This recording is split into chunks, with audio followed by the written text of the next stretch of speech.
জয়নাল ভাই, আপনার কাছে জানতে চাই, এই যে আমাদের ভূঁইয়াবাড়ি ঐতিহ্য, মাদ্রাসা, মসজিদ, স্কুল, কিভাবে এগুলো হইল, আমাদের পূর্ব হেফজখানা কিভাবে হইল, একটু এটা বিস্তারিত আপনি একটু বলেন। বিসমিল্লাহির রহমানির রহিম। নাহমাদুহু ওয়া নুসাল্লি আলা রাসূলিল কারীম। আউযু বিল্লাহি মিনাশ শাইতানির রাজীম। বিসমিল্লাহির রহমানির রহিম। আলহামদুলিল্লাহি রাব্বিল আলামিন। আসসালাতু ওয়াসসালামু আলাইকা ইয়া আশরাফিল মুরসালিন। এই মসজিদ অত্র অঞ্চলের প্রথম প্রাচীনতম মসজিদ। এটা প্রায় 128 বছর আগে তৎকালীন জমিদারের ছেলে জনাব মইদুর গাজী ভূঁইয়া সাহেব এটার গোড়াপত্তন করেন। পরবর্তীতে এটা সংস্কার করেন তারই ছেলে মরহুম ইসমাইল পেশকার। মরহুম ইসমাইল পেশকার, উনি পেশকার নামে খ্যাত, উনি এটা সংস্কার করেন। মসজিদে সন তারিখ হলো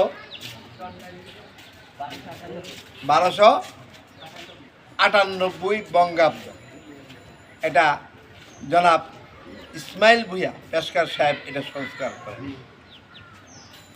এর প্রায় শতাব্দী পর তারই দৌহিত্র আমি প্রফেসর জয়নাল আবদিন ভূঁইয়া এই যে নতুন ভবন দেখেন এটা সংস্কার করি। এইগুলো মসজিদের ইতিহাস।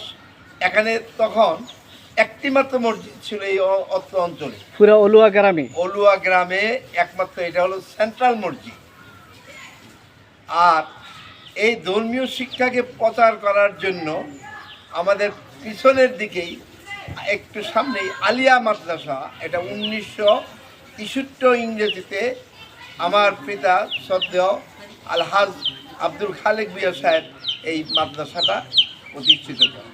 বর্তমানে এই মাদ্রাসাটা সিনিয়র আলিম পর্যায়ে পর্যবেসিত এবং এখান থেকে প্রতি বছর প্রচুর ছাত্রছাত্রী দাখিল এবং আলিম পাস করে বাংলাদেশ তথা বিশ্বের সব জায়গার মধ্যে বিচরণ করে যাচ্ছে।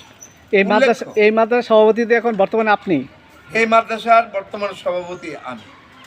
উল্লেখ্য, এই মাদ্রাসার ছেলে আল আজহার বিশ্ববিদ্যালয়ে বর্তমানে অধ্যয়নরত আছে। আরও বেশ কিছু ছাত্র ঢাকা ভার্সিটি এবং তামিরুল মিল্লাত এবং বড় বড় শিক্ষা প্রতিষ্ঠানে অধ্যয়ন করছে।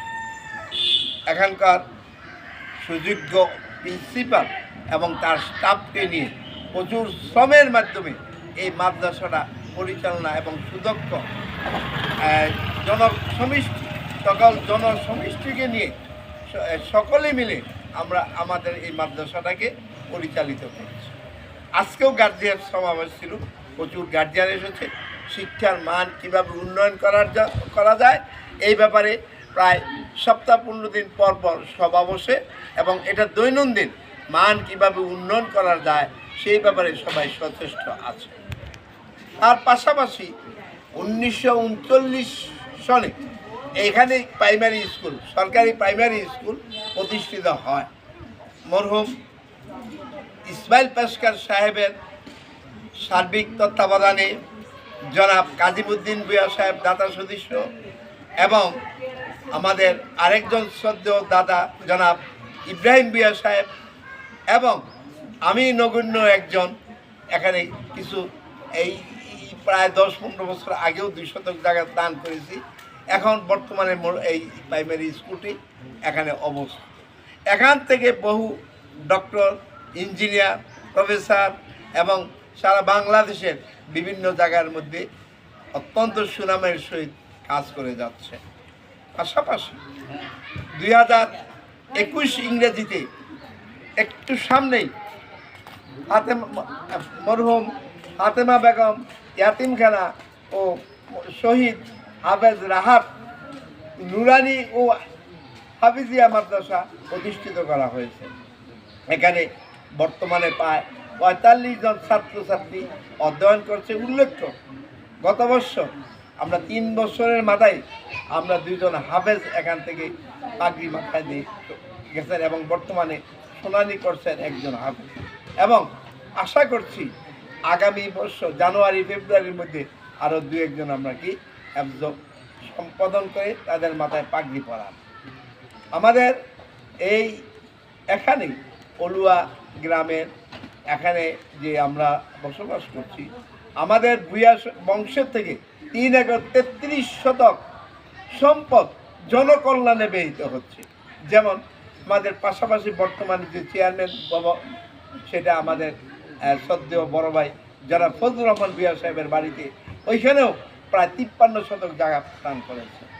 তো এখানে এই ভূঁইয়ারা এই সম্প্রদায়ের এলাকার জনকল্যাণের জন্য সদকাজারিয়া হিসেবে সকল কাজগুলো করে গেছে। আল্লাহ যেন এই কাজগুলো কবুল করেন, আমি এখানে তো একটা পোস্ট অফিসও আছে। এখানে উল্লেখ্য আমার স্নেহধন্য বাগিনা, বড় বাগিনা জি। জনাব মিজানুর রহমান ভূঁইয়া, বর্তমানে জয়েন্ট সেক্রেটারি সংস্কৃতি মন্ত্রণালয়, জি। তার উদ্যোগে এখানে জেনারেল পোস্ট অফিস গঠিত হয়। তত পাশাপাশি প্রায় 3 বছর আগে আমার সদ্য চাচা মরহুম জনাব আব্দুল সালাম ভূঁইয়া সাহেব স্মৃতি কল্যাণ ট্রাস্ট গঠিত হয়। এটা প্রতি বৎসরে এবং গরিব দুস্থ বিধবা এতিম তাদেরকে খাদ্য সরবরাহ করা হয় এবং কাপড় চোপড় দেওয়া হয়। এমনিভাবে আমাদের বংশের সকল যারা আছে বিভিন্নভাবে এই জনগণের খেদমতে কল্যাণে কাজ করে যাচ্ছে। আমরা যেন জীবনের শেষ মুহূর্ত পর্যন্ত জনকল্যাণে খেদমতে খেয়াল করে যেতে পারি, এই প্রত্যাশা আল্লাহ যেন আমাদেরকে কবুল করে। আগামী যুব সমাজের জন্য কি আপনার একটা বার্তা আমাদের? যুব সমাজের জন্য আমার বার্তা হলো, তারা পূর্বপুরুষরা কিভাবে চলছেন সেটা ফলো করতে হবে। 1 নম্বর কথা হলো, আমাদের পূর্বপুরুষরা সবসময় নামাজ পড়তেন এবং মসজিদে এসে তাহাজ্জুদ গুজার করতেন। কিন্তু অত্যন্ত দুঃখের বিষয় হলো, এখনকার যারা ইয়ং জেনারেশন আছে 15, 16, 17, 18 বছরের, তারা কিন্তু নামাজ পড়ে না, নামাজে আসে না। এটা গার্জিয়ানরা আরও সচেতন হতে হবে, নামাজমুখী করতে হবে এবং আদব কায়দা শেখাতে হবে, তাহলে এই সম্পদ আরও উন্নত হবে। থ্যাংক ইউ আপনাকে। ধন্যবাদ আমার দাদা ভাই, নাতি ভাই আবুল খায়েরকে অনেক অনেক তোমাকে ধন্যবাদ। আসসালামু আলাইকুম। ওয়ালাইকুম আসসালাম ওয়া রাহমাতুল্লাহি ওয়া বারাকাতুহু।